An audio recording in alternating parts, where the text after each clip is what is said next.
Hello, welcome to my presentation on my PlayStation 3 Hero model asset render for the VFX module. Here are my ideas and references. I am basing this off a real model.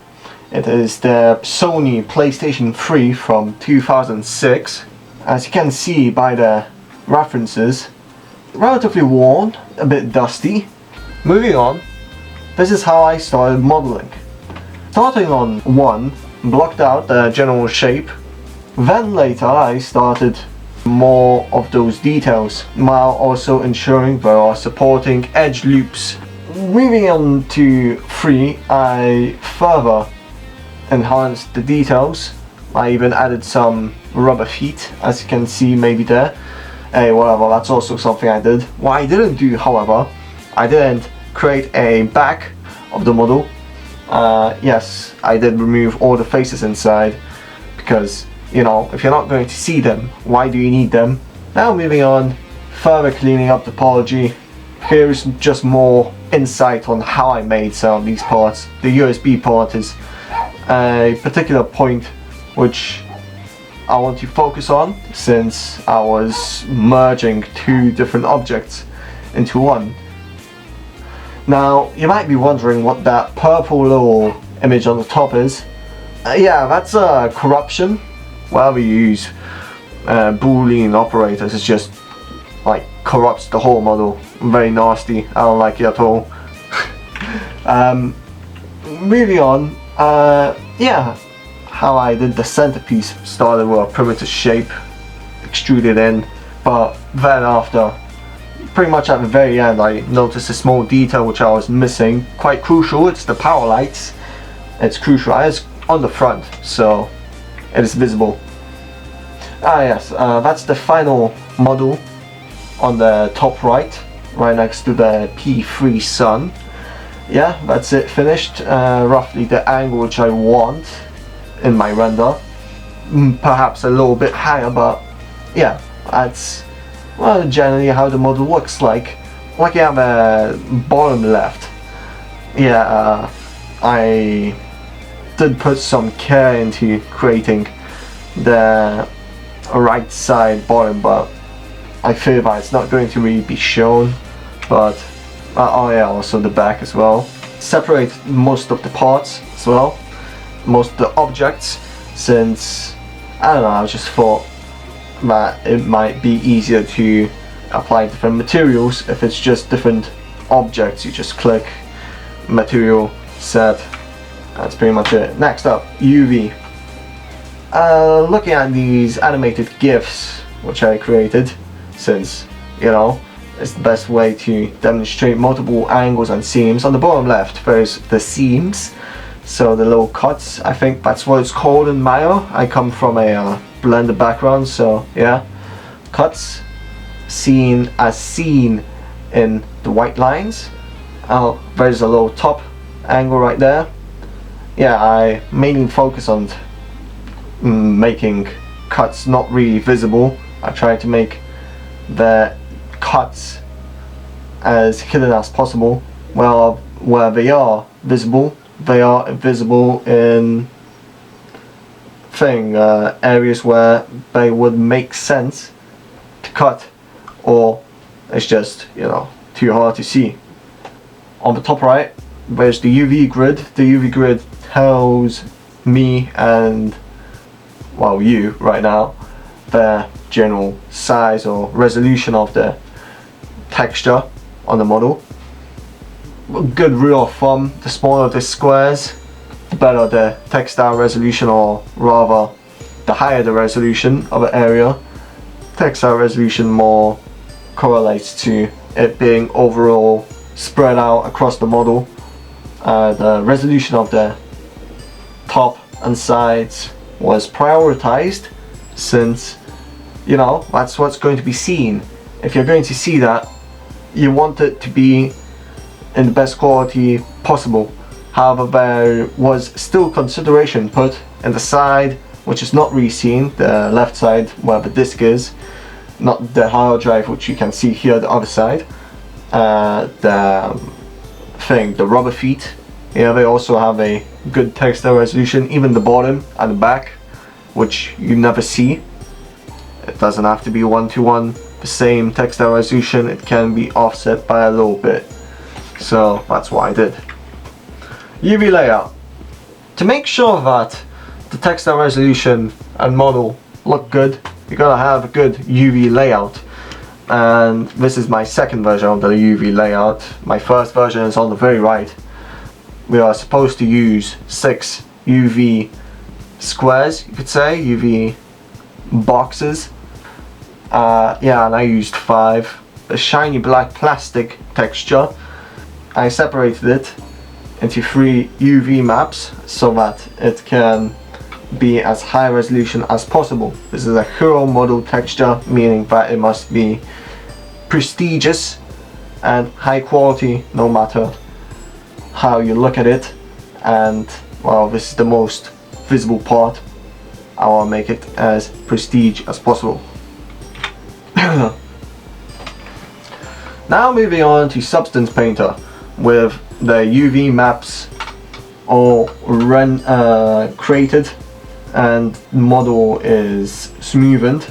You can export it as FBX, put it into Substance Painter and start texturing. This is one of my first times texturing in Substance Painter. Despite this, I wanted to stretch myself and make most of the materials myself. I'm not sure if the GIF really portrays the quality of the materials which I created, but well, you can see for yourself.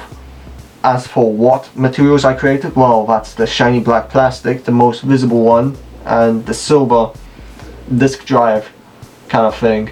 The rubber was a asset, and all stickers which you can see here are just, you know, also custom made stickers. You can't really find them anywhere.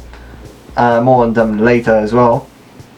And yeah, that's pretty much all there is to this. Yeah, stickers and alphas. You can't really make a sticker without a reference or without knowing what sticker you're making or why you even need a sticker.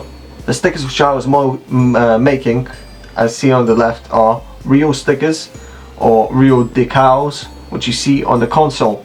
Everything from the obvious, as in the Sony or the PlayStation or the disc eject or the power.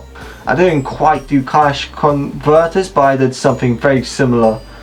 On the right you can see all the files which are used for the images, and on the bottom right you can see the same images but in black and white. All of them are in a 1:1 ratio, meaning that they will not stretch. I saw this problem earlier when I made the PlayStation Alpha brush and it stretched quite a bit.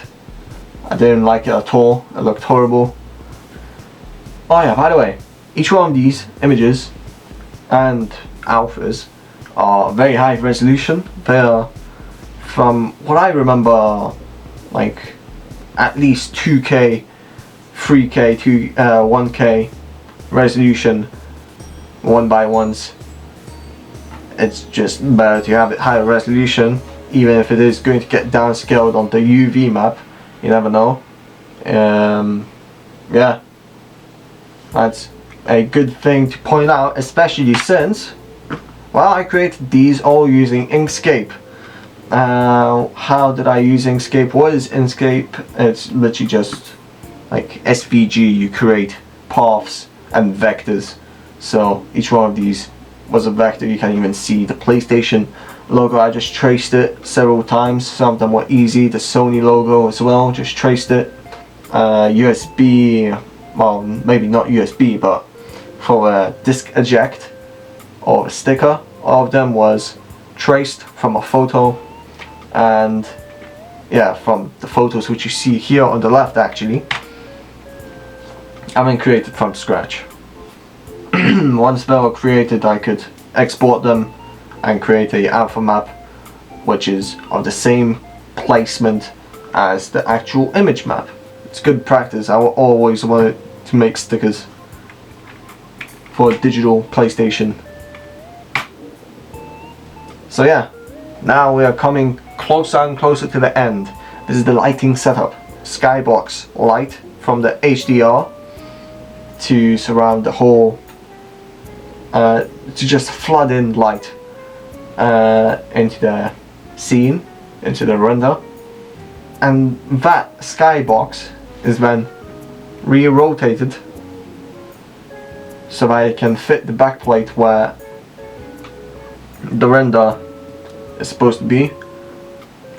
Now, of course, the skybox doesn't provide all the light, and some light is stronger than, you know, the ambient light which it has, such as the larger window light on number 1 and the reflection of that window light on the sofa on number 2, as you can see on the thing. To counter them, or rather to simulate those lights, I created large area lights to, well, show the effect of those lights bouncing off and gracing the model in Maya. Oh, by the way, in Maya I had to export all the textures from Substance Painter, put them in, connect them up, and yeah, have the model. I did a mistake early on where I made the materials Maya materials rather than Arnold, which made the first render look kinda bad. So yeah, I fixed that up this time. I couldn't really get normals to work, or bumps, but luckily you don't really see the bumps or the normals from the render, so it's not that big of a problem, to be honest.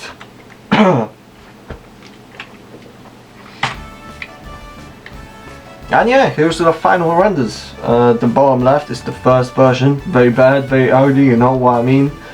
And the top right, that's the final render with the Arnold textures. And I think it looks pretty sleek, to be honest. It's even a better material than the other one. The other one I had to remake a material, but well, that's not really important now, is it? But yeah, that's the version 2, and here's the version 2, larger, visible, pretty sleek. I like it. So yeah, that's how I created my hero model asset. By the way, these slides, I wanted to make them like cool. I think I made them cool.